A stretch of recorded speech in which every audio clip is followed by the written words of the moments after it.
Hey, welcome back, guys. Today is part two of the Gregory Gaige video with me for 8-month update. So I will go ahead and throw on screen right now some quick photos of my before and after results at 1 to 7 months, and then of course you can see my 8-month on screen right now. And I showed way more photos in Sunday's video, so if you want to see that, that's great. I also show you one or two videos from Gregory Gaige right now, from where he started to where he ended.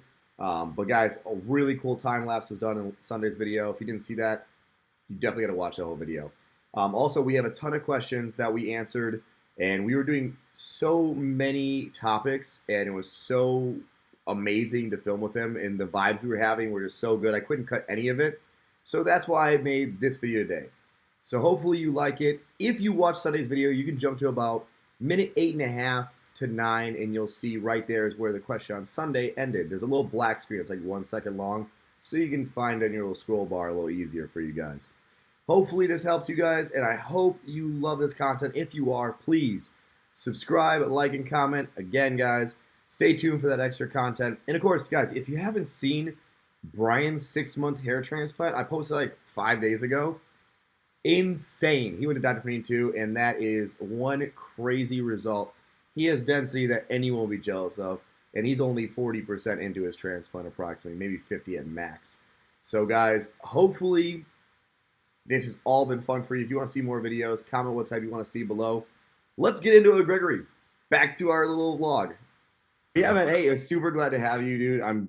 I really appreciate taking the time to do this, and honestly, one of the things I'm really excited about is this is perhaps the first time two YouTubers have ever recorded together for a hair transplant update, let alone at the exact same time. Like, we're both at 8 months within a couple days. That's amazing. It's mad. You had just like 2 days before me. I think so, yeah. So yeah. So that's And really your results are insane. They're like aw. crazy. Like really good. They're only crazy in the way that I had such a huge amount of hair loss. But dude, your hair, oh Mine man. wasn't ever that extreme. Mine was just like a little bit up there. Yeah, I but just you had like what was like a whole inch at least added to your hairline. yeah, it was like it's up there somewhere. Dude, it was at least an inch minimum. Yeah, It was it's good. gorgeous. I'm honestly though, I'm jealous of your hair. Like, I'm never gonna have that hair. Like, I can do 3 hair transplants and be like donor depleted and still not get to where you're at. Stay on that finesse ride. Oh, I need to. I want to start taking it. I'm not on any medication right now. Really? Yep, nothing. But I'm So, not like I don't see any hair falling out in the like the bath or the shower or anything. I don't like notice any yeah. if I'm washing my hair. I don't notice any hair on my hands. So I don't think I'm actually like losing hair. Mm. Um, not yet anyway. Hopefully, I don't know. Yeah. But I guess 2 questions. Did you ever notice you were losing hair? no. My hairline's always been really crap. It's always been like Really? high up. I've always had like a 5 head, not a 4 head, like a 5 head. You know, Ah, like the 5 fingers. So my forehead's always been massive, and I've always been conscious of my hairline. So like, I remember being like 15 and watching Buffy the Vampire Slayer, and there's like one of the actors in yeah, there, really far down, like, Angel. He's got that like a really good hairline, and he's got yeah, really good hair, and I always wanted like, my yeah, hair like that, just like, but I just couldn't because it went up too high at the sides. So I've always had a really crap hairline. well, I just hey, want to fix it. that's what surgery's for. Yeah, Simple fixes definitely. for Yeah. life. People always joke about that, but like, honestly, I was so amazed at how easy the surgery was. Like, we'll talk about our experience in a second, I guess. We can go ahead and get into that. We probably should leave with some questions that are really commonly asked before we dive into a long conversation of our fun experiences and what we expected and what's been different than our expectations. But like, let's go back and forth on most common questions. I'd say let's start with the most common question I get is like, how has a hair transplant changed my life?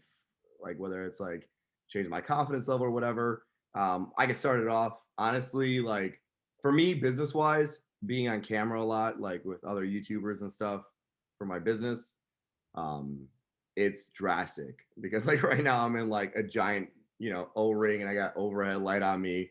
And like before, I'd have been glowing in this area. And so I looked like I was 38, 40 years old, and like everyone thought I was old.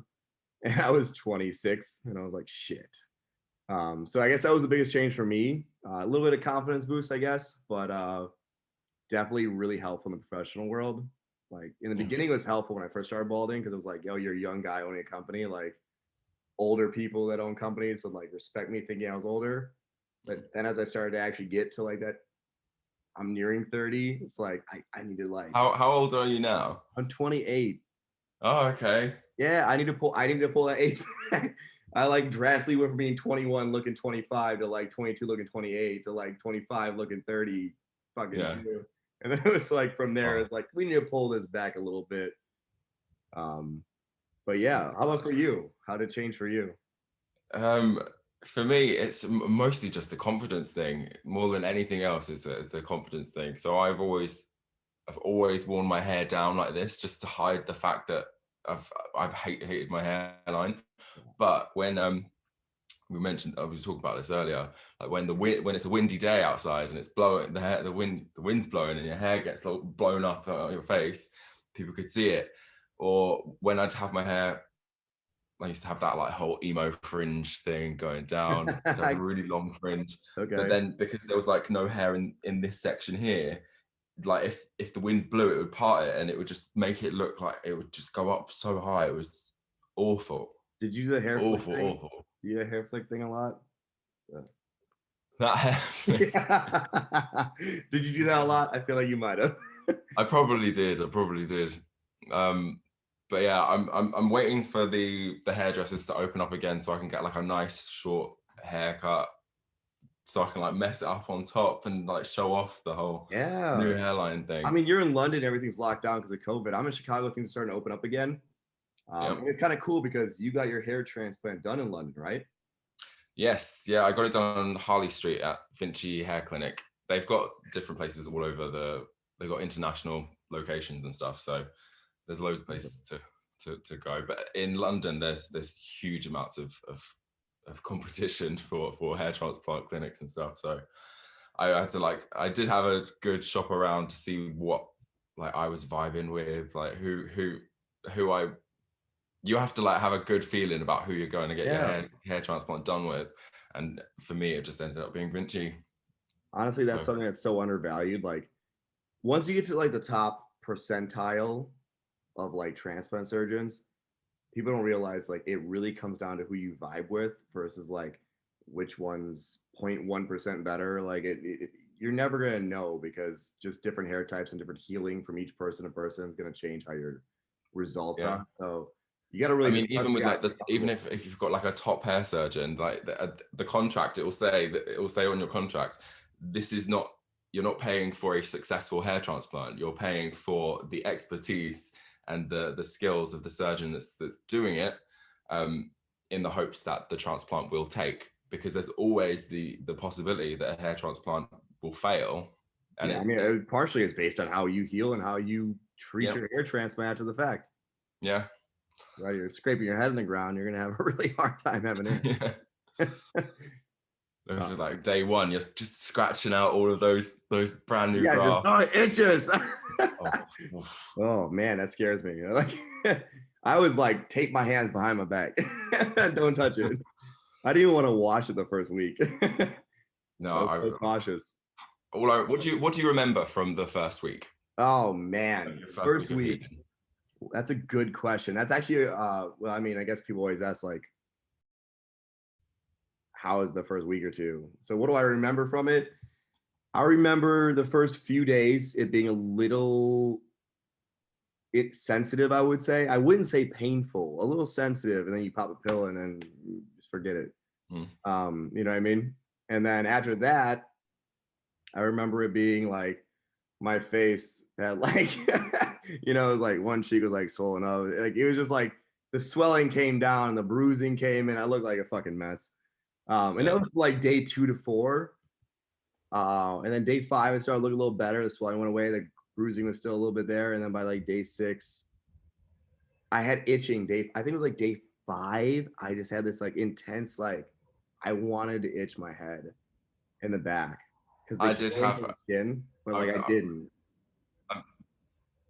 I'm pretty similar with you to like what I remember and everything. The one of the things that I didn't expect was like how bad the swelling could be. Like I Right? didn't, because I don't know, maybe I just didn't research the swelling part of it as much as I should have, but obviously like I just looked like Megamind. My head was huge. Yes, that's what I said. Paint me It, like, blue. Let's do it.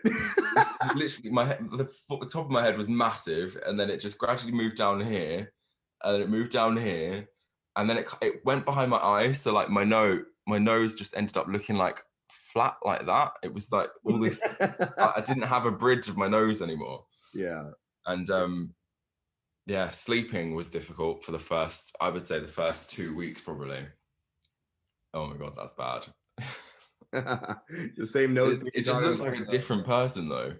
Yeah, but it's just It's funny because it's the crazy. exact same nose thing you're talking about, though, where it's like, and then the mega mind, dude. Yeah, yeah, It's so accurate. It's literally what I thought about. I wanted to say in a video. I haven't never said it, but that's like so on point. yeah. I think I've said it a few times. I just looked. I looked like just sorry from the hills have eyes or something. Just huge, But day deformed. 7, you look like nothing ever happened. I mean, even the back of the head, the scabs are pretty much peeled off. The hair's starting to grow a little longer. And by week 2, people were like, I can't tell you had anything done to the back.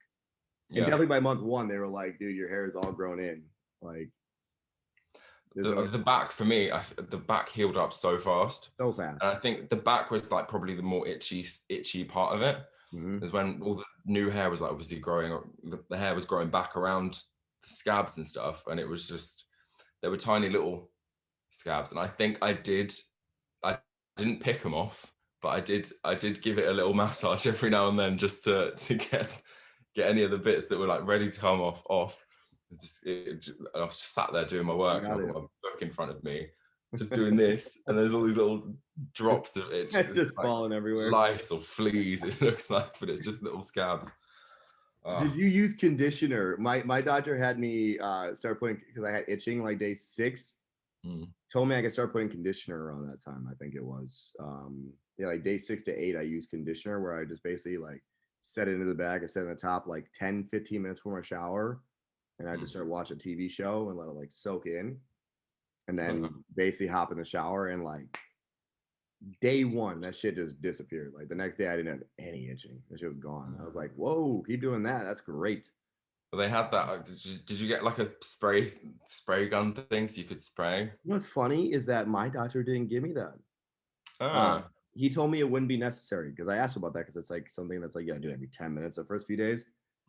And I was like, am I gonna do this? And he's like, honestly, you can, but like they take an extra step where they actually trim the hair follicles. They trim the flesh off right before they bring them into the room to insert them. So after they check all the hair follicles under a microscope, they actually like use a microscalpel and they trim off the extra flesh. And the reason they do that, it's an extra step, and it takes more time for their extra techs to do. But the reason they do it is because then when they insert it, in Turkey especially, you see this where you see all like the bumped up like shit sticking out. It looks like pus or like extra skin folded out, a bunch of dots coming out of your head. Yeah. By cutting out the extra flesh, you avoid that. So it actually just goes into the hole smoother, and then the hole closes up around it quicker. So you don't have as much itching and as much issues.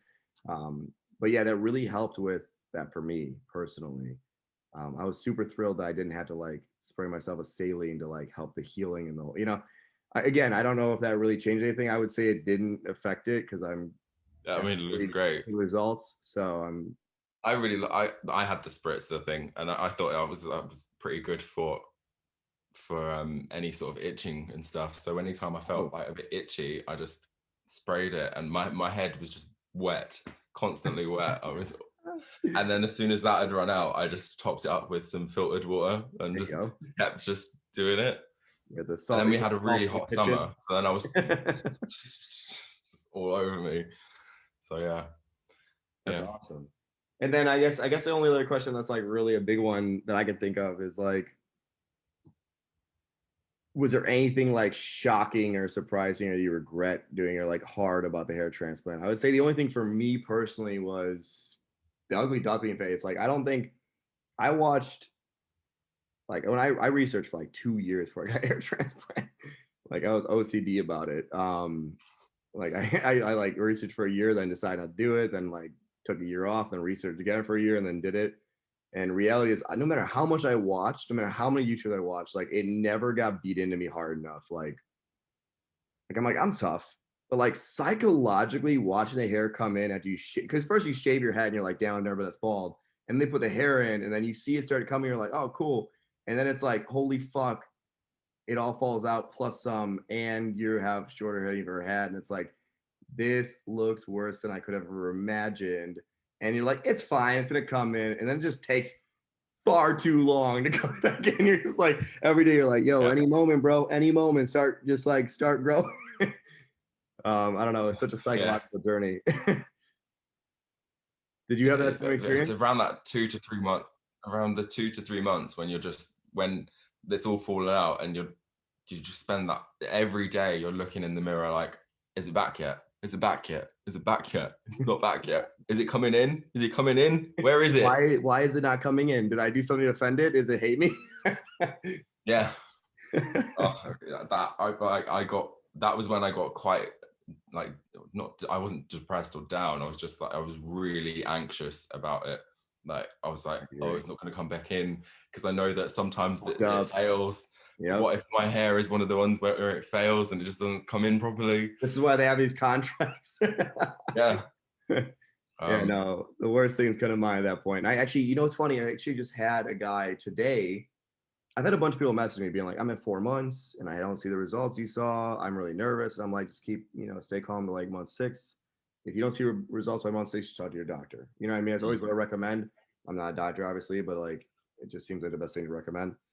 And honestly, I had a guy today I filmed with, and I was talking to him. He's a fan of mine, and he was like, "Yeah, man. Like, honestly, your videos helped me a lot. And the fact you didn't pressure saying, well, at 4 months you should like this. The fact you were like, hey, everyone grows at different stages, and I like had pointed out that like one side of my head wasn't growing the same rate as the other side, and like 2 months later it looked much fuller. But like, it's just how your hair follicles come in. It can come in random as hell. Like I still have on one side way more like bristles than the other right now, and it still looks thinner, but it's coming in more.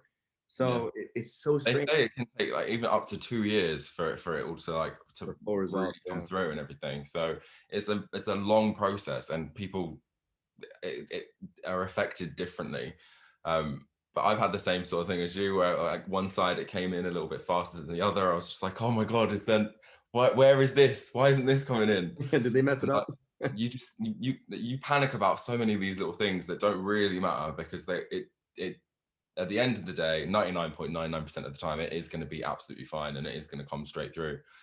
But yeah, I've noticed I've been using this I've been using conditioner to get because it's not like the same sort of texture as like the top of my hair. It was a bit more try to thicken it up. Just try and soften it. So it's because it's quite wiry, like, yeah. they're not what I think wiry is a bit too much of a, it's not like wire, but it is Thin. It's I don't know. Oh. Well, because it's obviously different hair. It's come from the back of your head, where it's a bit more, what's the word? Rough? Stiff? I don't know. So wiry. I mean, wiry is the closest word you're going to get. It's not wiry, but that's the nearest thing, I guess. And just softening that up so that it blends in nicely with your own normal hair on the top. That's what I've wanted to do, and it's managed to do it, and I've been straightening it as well, which I shouldn't do, but I just that's why. Hey guys, hey fans, don't do the stupid shit we do. Don't professionals do it. Only. But if I didn't straighten it, for example, like right now, it wouldn't come down here. It would be like. Is it curly? It's maybe. It's not. It's not straight. I think it's just trying to find its feet. Oh, okay. So it's a different length to what's on top of it and all around it, I guess. So it doesn't fall with the rest of the hair. It's kind of like trying to fight the rest of the hair. Once you get that haircut, it's gonna fix that. Yeah, I need to go to a barber. You need COVID to like relax for a second. let you get a haircut. And That'll it will, even it all out. Yeah, I mean, honestly, the coolest thing for us is that we're at the point where like I was just looking at the numbers again, and like honestly, at 8 months. So the way the scientific studies say it is the end of 8 months, you're at 80%. So technically, even though we're at 8 months, we're at about 70% of the hair popping through the scalp. And then they say this is dead on. approximately you're 10% behind that as far as final results. So we still have 40% of our results to go because the main thing is going to be the thickening and the maturity of those hairs going from like the word wiry to like terminal hairs that are much thicker. They have some silkiness to them. They can be more workable. They have a little bit of sheen to them that looks nice versus, when they're baby hairs, they don't really have anything except for fighting the grain next to them. Yeah. No better way to say it in my opinion. But that's the exciting part, man. We have so much to go on it. Like your hair is gonna look amazing. Like I'm jealous. I seriously mean it. Like I wish I had like you got like Justin Bieber hair. Like fuck you. I think I'm quite lucky that my hair is like on the top. My hair is like it's thick all around the back as well. I've got really thick hair. I've got a lot of hair. It's just it was never like there's bits where I just didn't have hair where I wanted to have hair. Yeah. How's your donor area doing? Good. Yeah, good. I mean, Your hair is long, so you can't. I need to cut it again, but you can't see anything. I don't think. No, you can't see anything. Can't tell. That looks great, dude. One of the other like questions I get, like people, it's not really a question. People comment saying you're too young to get it done, and when I tell them I'm 32, it's a big shock to people. Are you actually 32? Yeah, I'm 32. Oh my god. I was born in the 80s. So. Holy fuck. Pardon my language. I am so that's amazing. Yeah, but they say you need to look young till you're like 65. I hope so. Fingers crossed. Right? Should be hopefully looking that good when I'm 65. I'd love it. What was I going to say? Yeah, they say you need to like wait until your hair is like fully matured before you can obviously get it done. So there are a lot of people where if you're in your early 20s and you'll go to a clinic and say I want to get my hair transplant done, they'll offer different alternatives, or just put it off until your hair is fully matured to a point where obviously it's a good time to get your hair transplant done. But I'm obviously way past that age, so I'm fine. Yeah, I obviously was 28, so when I got it done, actually I got it done a few days after my 28th birthday. I'm coming up on 29, but looking younger than 28. Exactly. So. Good, as long as you're going down in age as you're going up. Right? That's the goal, man. Yeah, I mean, other than that, do you have any other questions that like fans really ask a lot, or things you think are really important to tell the fans, like who are let's say people are considering getting a hair transplant, like anything you'd really want to like impart to them? I mean, I've always said it. If you're going to do it, make sure you're doing it for yourself. Don't feel pressured to get it by anyone else. You've obviously you've got to want it yourself for yourself. It's got to make you happier in the end. So obviously, if it's not something that you need to make you feel happy, then don't bother doing it, I guess. Good advice. I like it. The only thing I would probably add to it is, besides for doing it for your own happiness, like whether you're bald or you get hair transplant or you have hair or not, learning to accept that is great, and being happy with that is awesome. But there's nothing wrong with wanting to look the way you want to look. So I really appreciate what you're saying with that. And honestly, the only thing I would add is just fucking research your ass off. Like, do not go to the first time and be like, wow, he sounded great. Let's do it. Like, no. Terrible. Like, talk to patients, look at reviews, if you see they have a bunch of bad reviews, don't be like, well, there's a lot more good ones. Like, no, go to the next doctor and find one that has like barely any bad reviews or none. You know, I mean, feel comfortable again, like you said earlier. You got to vibe with the doctor. Around, find what is the right thing for you. Yeah. Yeah, Yeah. definitely. I think the biggest thing I almost made a mistake on was I talked to in the beginning. I talked to like 2 or 3 doctors, and I was like, wow, these doctors are really good. And then because of marketing, and then I like luckily did a lot of research, and then took a year off, and I did research again the second time around, and I was like, those doctors were idiots. Like, you know what I mean? Like, wow, I almost got sold. You know what I mean? Like, I felt so silly. I was like, wow, they sold me so hard Yeah. because like, they're so good, they're so professional, and so like they sound great, but You can always check on the it's different for you guys. You've got the Hair Transplant registered Network. something.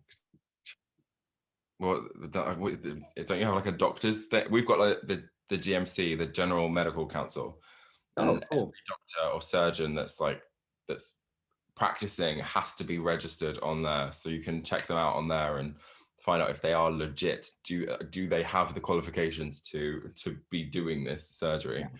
Yeah. If they're not on that, then do not, under any circumstances, go with that surgeon. They are not permitted to be doing it on too higher. So that's That's always a awesome. good one. But GMC, if you're in, is that UK only? It might be UK and Europe. I'm not sure. Well, either way, if you're anywhere in there, check out GMC, see if that works, because that's always good advice. Yep. But yeah, again, research. But yeah, man, this is super awesome. I am so excited for you. You look amazing. 9 months is around the corner. I know you're probably as excited as I am for that because I know it's the next like major milestone where you start to see the density start to come in. Yep. Yep. We could have had a baby by then, but this is my baby.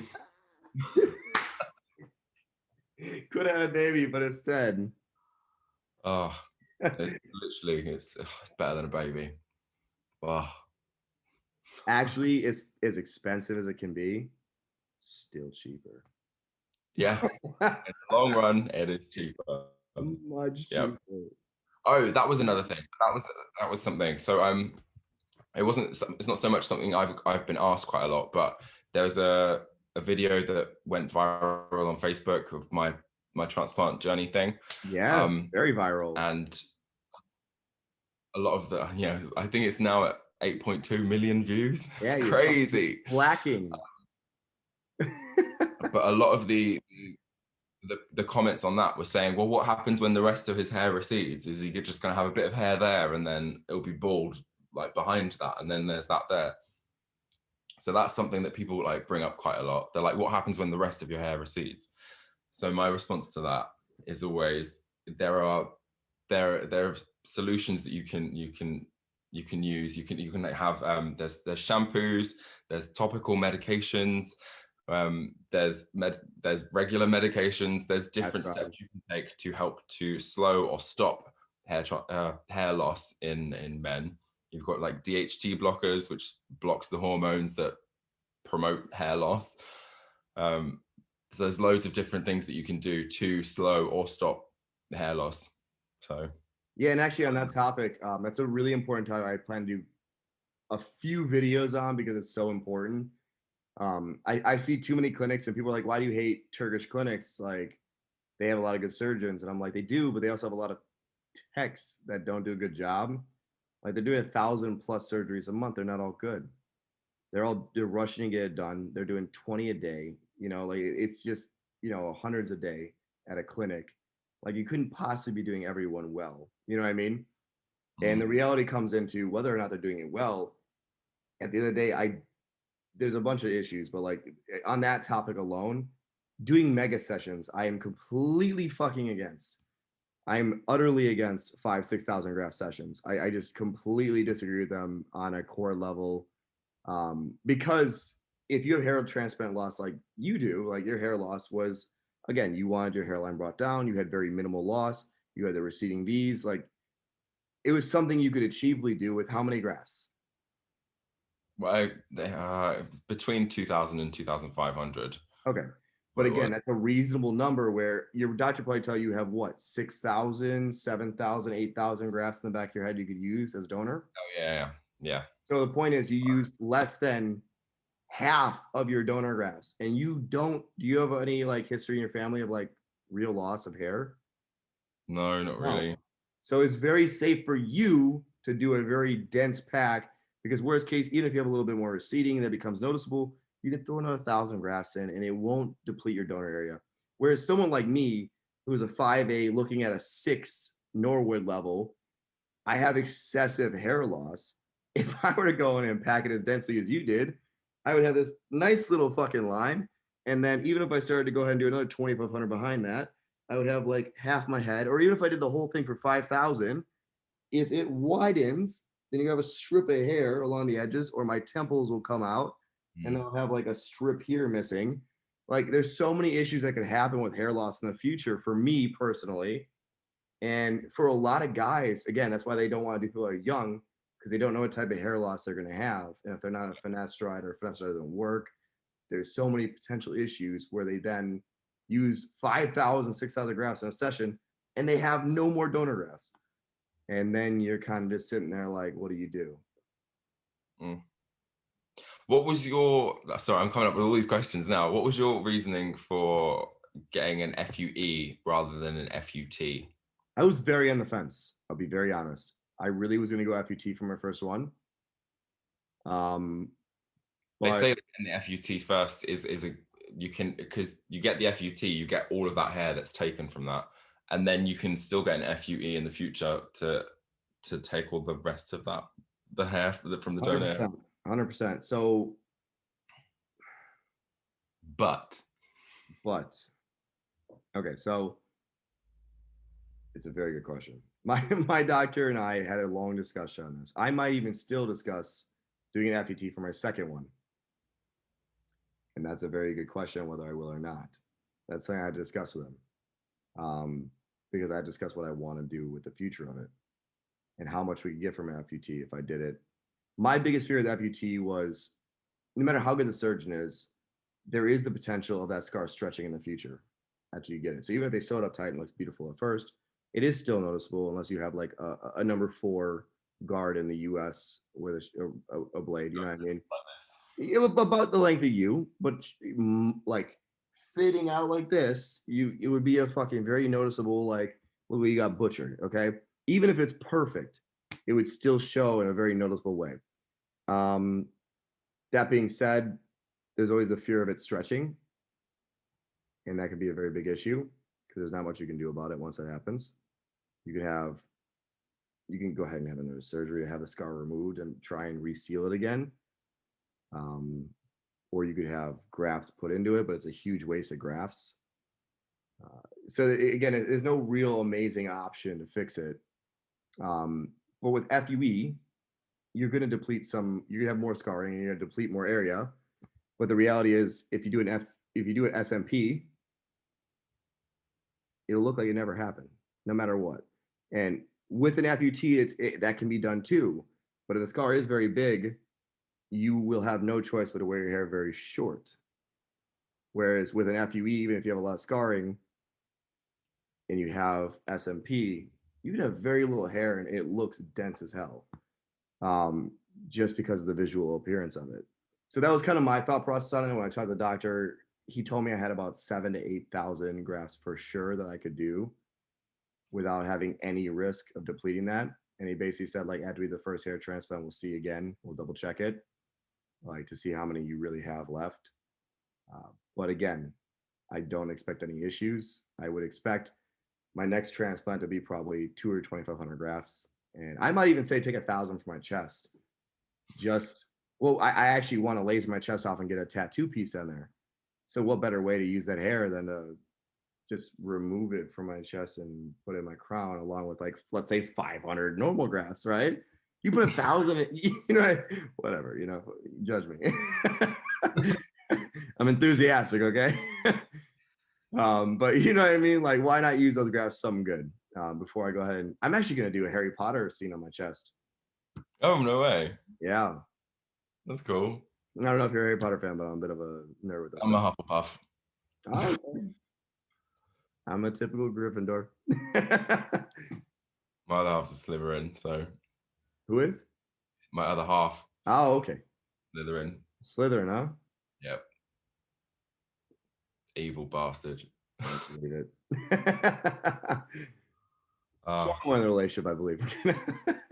Strong-willed. yes. Um, no, that's awesome, man. I do think that SMP is a cool option for that to like add density, and I'll be doing the crown too. I'll probably just have the whole head SMP'd in like a year and a half. I'll probably do the second hair transplant, put like 2,500 through the other grafts if I can, using hopefully some chest hair. We'll see. I gotta tell the doctor. If I go FUE, that'd be the way I want to go. Is take 1,000 for the chest. If I go FUT, you can get 3,000-4,000 grafts and not deplete your donor area. Yeah. So You get a bit again, of a facelift as well. 'Cause it pulls. yeah, that's my concern actually, because again, you were like a 5 head, and I'm like, well, if I go ahead and you know what I mean, like I'm going to add a finger on this, like, is that gonna like extend my forehead back? Like that's my concern. I got to talk to I'm him sure about. it probably won't. It just means it's going to be a bit tighter at the back, isn't it? I got to do a lot more research on that, and I got to talk to him and see what his opinion is because everyone has a different like. I forget what it's called. What is that called? It's elasticity, but it's Elasticity. Yeah. is it called that? Yeah. Oh, Skin elasticity. That's why they say if you're a bit overweight when you're younger and you lose weight, it's good because your skin has the elasticity to come back. Whereas if you are quite overweight for a long period of time, and then when you're older, it loses its elasticity. So when you lose the weight when you're older, then you have all the excess skin because it hasn't gone back. I should have got fatter earlier, and then I could have had that big roll in the back, and then I would have had a ton of skin there, and then they could have done me a favor and fixed it. Ah, it's the trick. Hindsight. But Yeah, my main reason for not doing FUT was it was literally the scar. I didn't want the one big obvious scar. I'm much happier having. I mean, when I shaved my head, I could hardly see a thing anyway. So it's minimal scarring for me. It's been minimal scarring. It healed really well, and yeah, you just have to look after it, obviously, and probably just don't try and like rub it all out of the back when the scabs are all itchy and stuff. I agree with you. Yeah. I think we covered pretty much everything, but I will say if you have not checked out Gregory yet, you're being goofy. Go sub to him. He's awesome. Thank you guys so much for watching. It's been a pleasure. Thank you so much for joining and coming along and chatting and everything. And thanks for having me too. Yeah, of course, man. I hope we can do this again. Maybe we'll do it for another update. Wicked. Cool. Catch you later. Cheers. See Bye. ya. Bye.